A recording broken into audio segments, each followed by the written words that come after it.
Aloha and welcome to making coconut curry soup, vegetarian style. Here's your list of ingredients. You can pause this video at any time to catch up. Once you have your ingredients, have them laid out and clean before you begin. Make sure you have a good playlist going. You want to clean your greens, peel your carrots, maybe open the cans of coconut, and have your lemons squeezed. You may even want to pre-dice your onions and mince your garlic and ginger in a food processor. Make sure you buy canned coconut milk and not the drinkable kind in the aseptic containers.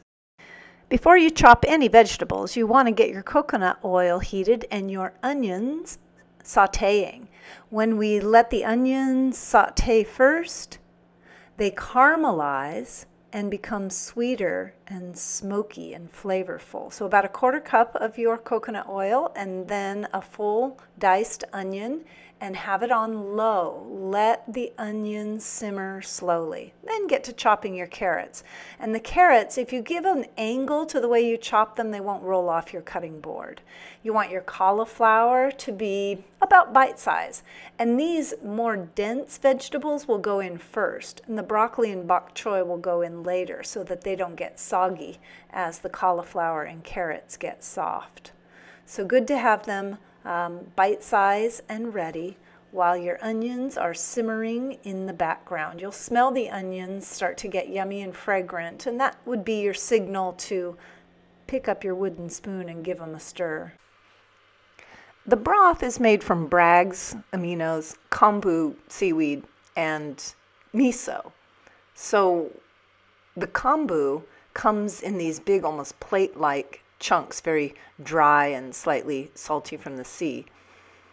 Cutting a slice about the size of 2 of your longest fingers, yeah, that's what you'll use. And again, while the onions are slowly caramelizing, that's when you want to do all the prep for your other vegetables. So make sure when you do this soup, you start with the onions sauteing first and then turn to chopping the broccoli and the carrots and the cauliflower, and that'll make the whole process efficient. Once the onions begin to caramelize, they get clear, they smell great, and the edges are brown, then you add your minced ginger. And you know ginger root needs to be peeled before you mince it, and you can, again, do it by hand or you can do it in your Cuisinart. So you're going to add the 3 tablespoons of minced ginger. It's like 3 thumb-sized pieces minced, and then give that a stir and let it sit and go back to your preparation. The next thing we're going to add are these 3 sticks of lemongrass. Now, lemongrass is not edible. It's way too fibrous, but it has great flavor. So score it and throw it in whole. And now your pot should look something like this. Now the tougher vegetables, cauliflower and carrot, can go in. Now your herbs, again, you can mince, or if you have a handy food processor, then pulse them in the food processor to mince them. It's so much easier.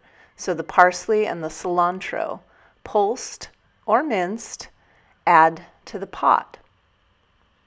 So it's still simmering on low, and these flavors are starting to collect and meld before we start adding the water and the broth components.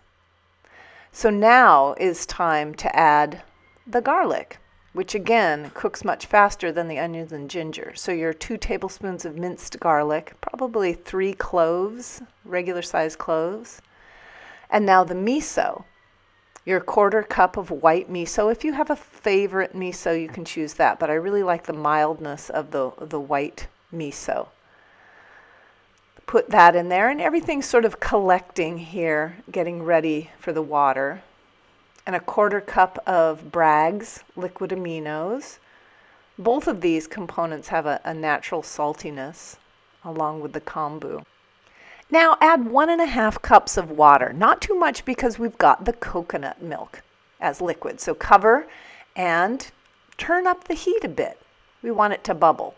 We're also going to add ½ cup of fresh squeezed lemon juice. So that's the wateriness. It ends up being 2 cups. Don't forget your spices. You've got your 2 teaspoons of turmeric, and a full tablespoon of cumin powder. And now you've got the base soup simmering. Everything except those more tender elements of the bok choy. Black pepper also. It's a wonderful way to activate the anti-inflammatory elements of the turmeric spice. So about half a teaspoon of black pepper. Give it a good stir, cover it, and let it simmer for about 15 minutes. And now you can turn to chopping the more tender vegetables, the bok choy and the broccoli. I slice this baby bok choy lengthwise before I chop it so that we don't get long stringy bits of the leafy part. They're more contained.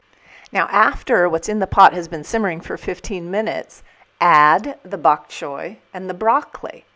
And you'll be simmering for another 10 minutes before taking the soup off the stove and adding the coconut milk and the tofu.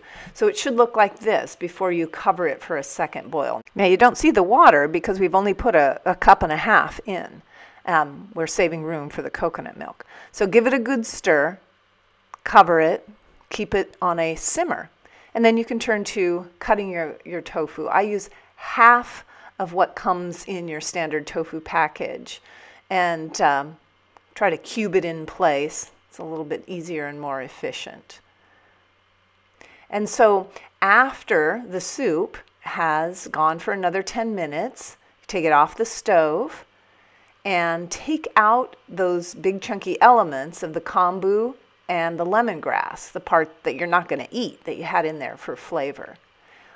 And add the coconut milk, your tofu, and optionally chopped green onions. That's what you see there on the cutting board. Chopped green onions or even some fresh cilantro.